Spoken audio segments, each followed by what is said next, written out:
מה קורה חברים? כמה מכם והיום אנחנו בסרטון חדש מטורף. אני עומד להראות לכם את הווילה של המשפחה שלי ואני באנו אליה. פה זה החדר של ההורים שלי. אם הייתם יכולים לארח את הריח פה הייתם משתגעים. וואו, איזה חדר. כמובן אחר כך יש את הלמעלה שם. הסתכלתי שם, זה אחד החלומיים. כבר יש מקרר ואיזה, הנה הטלוויזיה. עכשיו בואו נעלה למעלה. תקבלו איזה אדיר זה. אשכרה יש פה הכל. באמת. מזגן. 4 מיטות. עוד כמה כריות. ושנייה, בואו נעבור לחדר שלי. וחברים, ככה זה השביל. וואו. שכחתי שאח שלי מתקלח. אנחנו מתקלחים בג'קוזי הזה. אוקיי, אז קודם נראה לכם את הבריכה. וחברים, הגענו לבריכה. וואו, מה, יד כדי כך רדודה? אומייגאד. למה זה כל כך רדוד? טוב, לא משנה.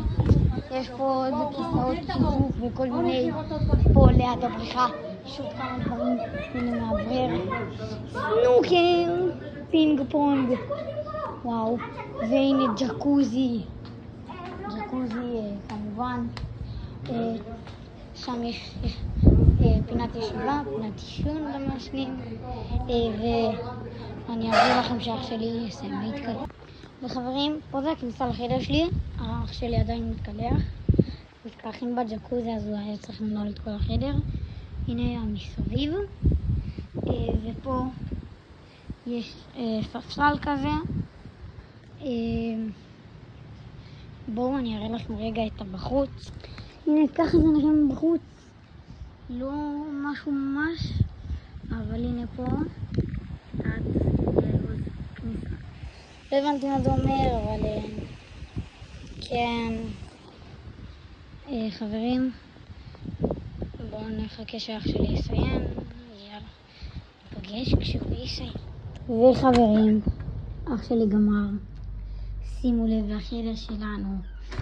תראו, פה מיטה זוגית, פה עוד מיטה זוגית, טלוויזיה, מזגן, פה זה השירותים, רק שירותים. ואח שלי היה צריך לנעול כי אנחנו מתקלחים בתוך הג'קוזי. וכן, פה יש לנו מקרר, מיקרו, ברז כלום, כל מה שצריך. שימו לייק, תרשמו לערוץ, יאללה ביי.